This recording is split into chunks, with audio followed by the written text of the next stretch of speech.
Soal nomor satu, dua lingkaran saling bersinggungan luar di P. AB adalah garis singgung persekutuan langsung kedua lingkaran.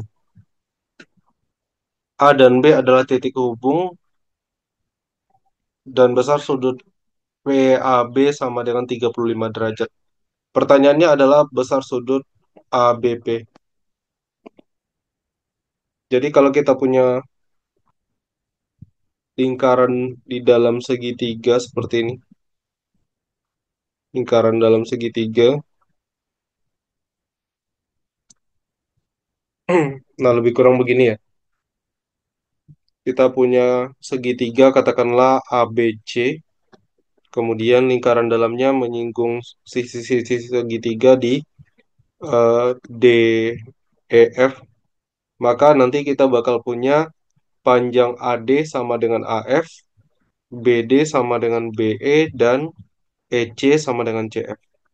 Nah, coba kalian manfaatkan ini.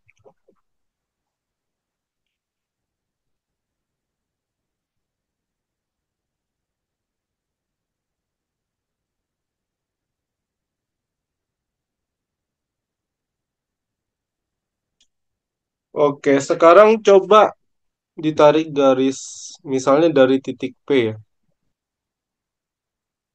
Nah, ke sini. Garis yang menyinggung kedua lingkaran yang melalui titik P. Jadi maksud Bapak mungkin tampak garisnya seperti ini.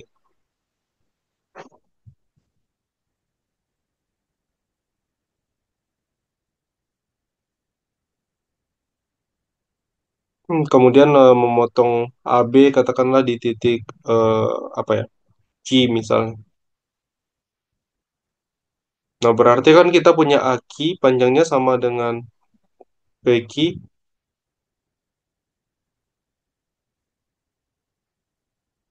lalu PQ sama dengan eh, BQ ya. Di segitiga AQ P, jelas kita punya tadi AQ sama dengan PQ. Berarti bisa kita simpulkan bahwa besar sudut QPA pasti sama besarnya dengan sudut QAP. Karena kan, sorry, ya QAP. Karena sama-sama sudut dari segitiga sama kaki. Bagian bawahnya ya, bagian alasnya. Berarti sama-sama 35 derajat. Nah, berhubung jumlah besar sudut dari sebuah segitiga adalah 180 derajat, maka kemudian kita akan punya besar sudut AQP itu sama dengan 110 derajat. Ilham tadi dapatnya berapa, Am? Sorry, ulang lagi. 55 ya? 55, Pak. Oke, kayaknya benar itu.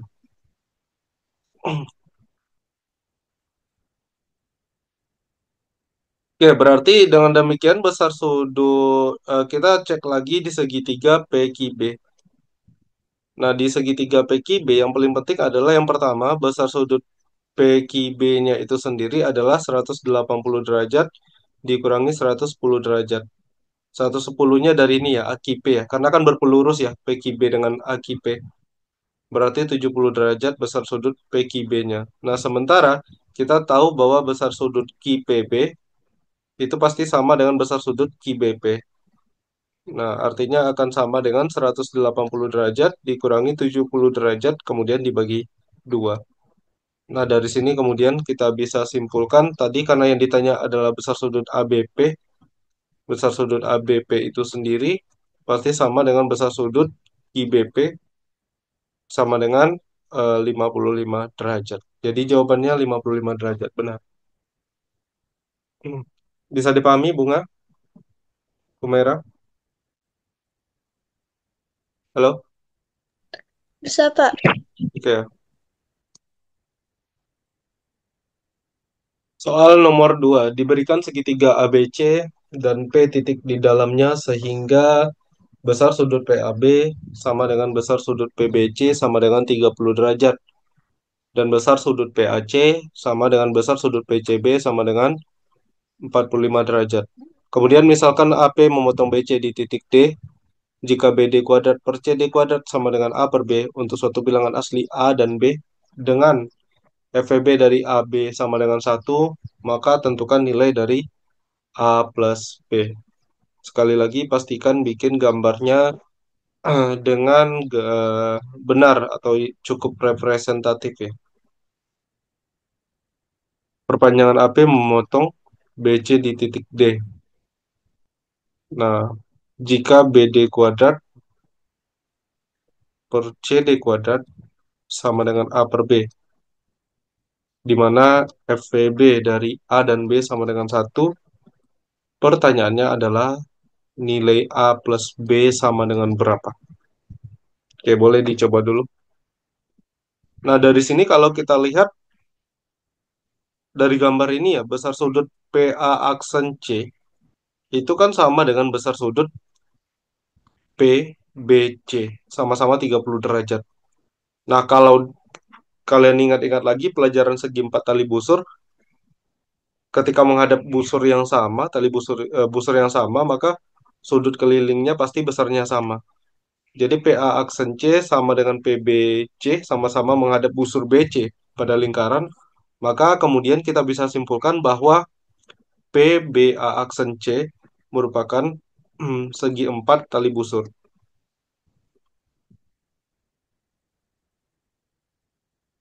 Nah, kalau PBA aksen C-nya segi empat tali busur, berarti kita bisa manfaatkan sifat yang sama untuk mencari besar sudut PA aksen B.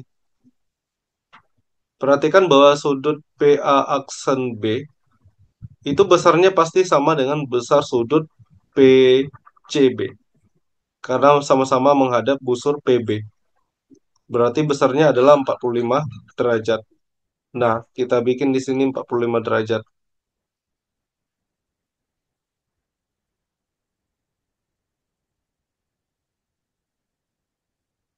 Kemudian tinggal ya dimanfaatkan aja sifat-sifat apa ya? Yang ini loh. Kalian masih ingat mungkin ya kalau kita punya dua buah garis sejajar, kemudian ada satu garis yang memotong keduanya. Nah, misalnya ini. Maka kita tahu bahwa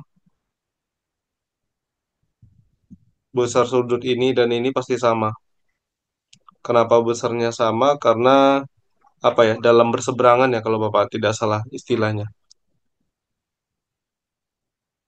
Nah, kalau kita lihat lagi situasi ini mirip dengan sudut ini dan ini.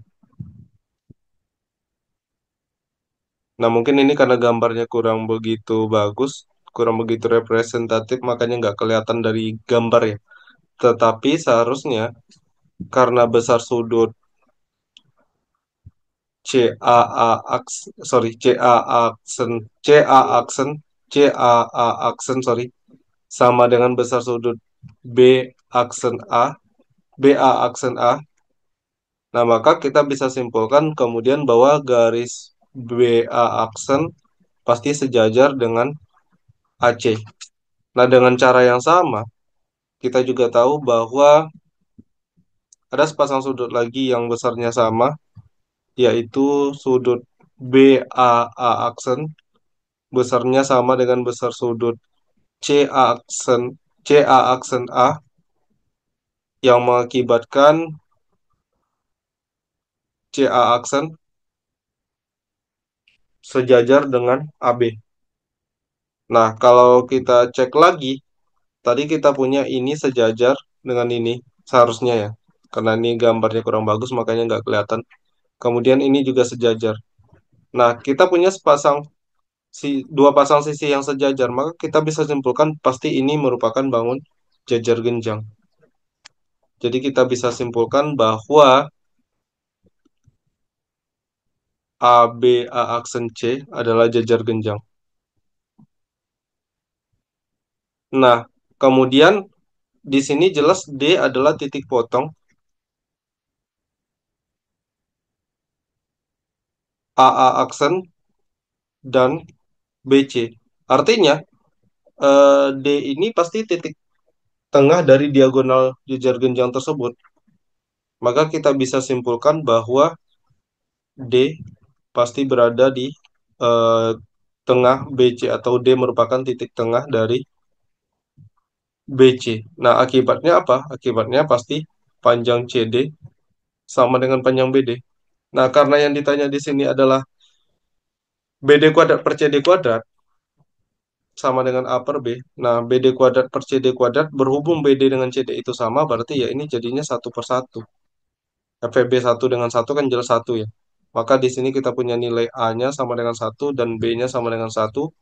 Sehingga karena pertanyaan di soal adalah menentukan nilai dari A tambah B, maka nilai A tambah B-nya sama dengan 2. Lebih kurang seperti itu. Soal ketiga, misalkan A, B, C, D, E, F, G, H, I, J, K, L, M, N, O adalah segi 15 beraturan. Maka tentukan besar sudut AJH dalam satuan derajat. Jadi kita bisa misalkan pusat ininya, pusat perpotongan semua diagonal yang ini, pusat segi 15 beraturan ini katakanlah di titik Q. Berarti kita bisa bikin aja kayak gini misalnya, ya. Besar sudut AJH adalah besar sudut AJQ ditambah dengan besar sudut QJH. Ini di sini udah jelas clue-nya ya. Maksudnya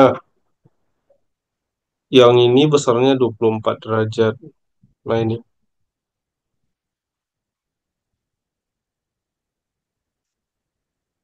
Kemudian ini 156 derajat.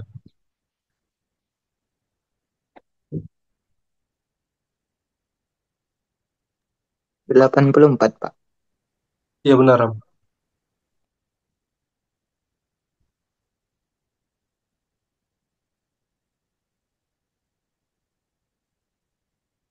Yang lain kemana?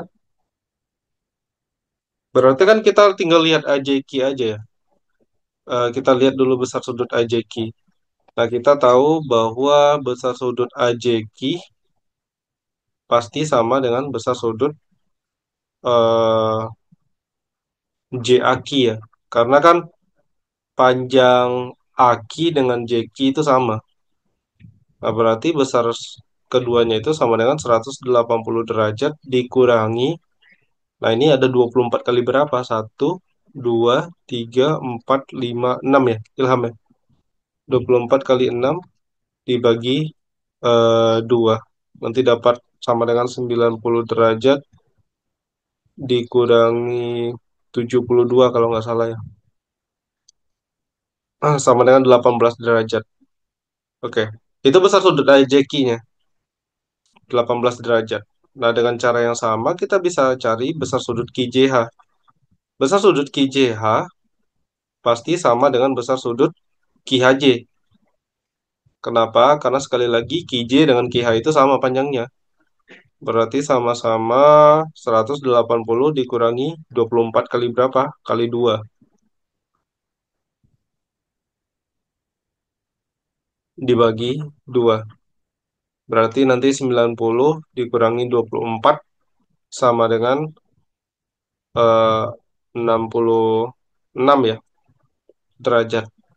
Nah, dengan demikian, maka besar sudut AJH akan sama dengan 18 derajat ditambah 66 derajat sama dengan 84 derajat. Nah, jadi tadi benar kata Ilham, 84 derajat. Rumus kombinasi udah tahu ya semuanya. Ilham yang kelas 10, kelas 11 udah tahu belum? Rumus kombinatorik N kombinasi R sama dengan apa kemarin? Sudah Eh, N faktorial per N dikurang R N dikurang faktorial C. kali R faktorial ya. Nah, ini nanti bisa dipakai untuk soal nomor 4. Dan di intinya kan peluangnya itu bertambah berapa ya? 1/50 ya tiap hari. Artinya nambahnya itu 1/50 itu kan 2/100 ya. Itu per harinya itu. Nah, berarti peluang Budi melempar bola memasuki ring ya. Itu kalau di hari pertama X tambah 2 per 100. Ini kalau hari pertama ya. Hari kedua X tambah 4 per 100. Hari ketiga X tambah 6 per 100. Hari keempat X tambah 8 per 100. Dan hari kelima X tambah 10 per 100. Ini kalian udah dapat belum ya X tambah 10 per 100? Udah ketemu belum? Ilham, Nurul, Humaira, Bunga. Udah ada yang ketemu ini belum? Nurul, Iya, Pak. kalau Ilham, Bunga, Humaira. Tapi ini ngerti ya? X tambah 10 per 100 ini. Ngerti, Pak. Oke. Jadi pada akhir hari kelima, pelatihan hari kelima, peluang jika Budi melempar bola, peluang masuk ke ringnya itu X tambah 10 per 100. Ini peluang masuk ya. Berarti kalau peluang tidak masuknya berapa? Peluang tidak masuknya tentu kebalikannya ya. Berarti satu dikurang X tambah 10 per 100. Karena kalau di peluang kayak gitu ya. Kalau di dalam Iya. peluang itu konsepnya PA, peluang kejadian A ditambah PA komplement. A komplement itu yang bukan kejadian A, sama dengan satu. Artinya kalau PA komplement aja akan sama dengan satu dikurang PA. Satu dikurang X tambah 10 per 100 ini tinggal kalian cari nanti dapat 90 dikurang X per 100. Ini peluang tidak masuknya. Nah, katanya pada akhir hari pelatihan kelima, Budi menemukan bahwa ketika ia melempar bola sebanyak 5 kali, peluang tepat 2 bola di antaranya yang masuk ring sama dengan peluang tepat 3 bola masuk ring. Nah, jadi di akhir hari kelima itu peluang 2 bola masuk itu sama dengan peluang 3 bola masuk. Oke, kita akan cek dulu peluang ketika 2 buah bola masuk. Karena Budi melempar bola ini sebanyak 5 kali, maka kita butuh dulu eh, melihat bola yang masuk itu di lemparan keberapa aja. Apakah lemparan pertama dan kedua, apakah lemparan pertama dan keempat, apakah pelemparan kedua dan kelima, dan seterusnya. Makanya di sini kita pakai rumus kombinasi, 5 kombinasi 2. Dari 5 kali lempar, 2 kali masuk. Nah, kemudian kita kalikan dengan, nah ingat, peluang bola itu masuk tadi adalah X tambah 10 per 100. Maka kemudian X tambah 10 per 100-nya kita pangkatkan 2. Kenapa dipangkatkan 2? Karena bolanya 2 kali masuk. Kemudian 3 kali nggak masuk. Berarti dikalikan dengan 90 dikurang X per 100 dipangkatkan 3. Ini untuk peluang 2 bola masuk. Sementara untuk peluang 3 bolanya masuk, ya udah dengan logika yang sama, yang mirip, berarti kita punya 5 kombinasi 3, kemudian dikali dengan X tambah 10 per 100-nya, tapi di sini pangkat 3, karena 3 kali masuk, kemudian dikali dengan 90 dikurang X per 100 dipangkatkan 2. Nah, coba dilanjutkan ini, cari nilai 2X-nya. Karena yang ditanya di sini nilai dari 2X ya. Silakan. Bapak kasih waktu 5 menit. Pertama nanti kan 5 kombinasi 2 dengan 5 kombinasi 3 nilainya kan sama ya. Jadi ini bisa kita coret aja. Kemudian perhatikan di sini ada X tambah 10 per 100 pangkat 3, sedangkan di ruas kiri X tambah 10 per 100 pangkat 2. Maka kalau kita bagi kedua ruas dengan X tambah 10 per 100 pangkat 2, sisanya itu yang seruas kanan ya. X tambah 10 per 100 pangkat 1. Nah, dengan cara yang sama, di sini ini punya pangkat 3, ini pangkat 2, ya udah berarti kita punya 90 kurang X per 100. Nah, ini tinggal 100-nya kita abaikan, 100 di bagian penyebut, berarti 90 dikurang X sama dengan X ditambah 10. 90 dikurang 10 sama dengan X ditambah X, kita punya jawaban akhir nilai dari 2x sama dengan 80. Bisa dipahami?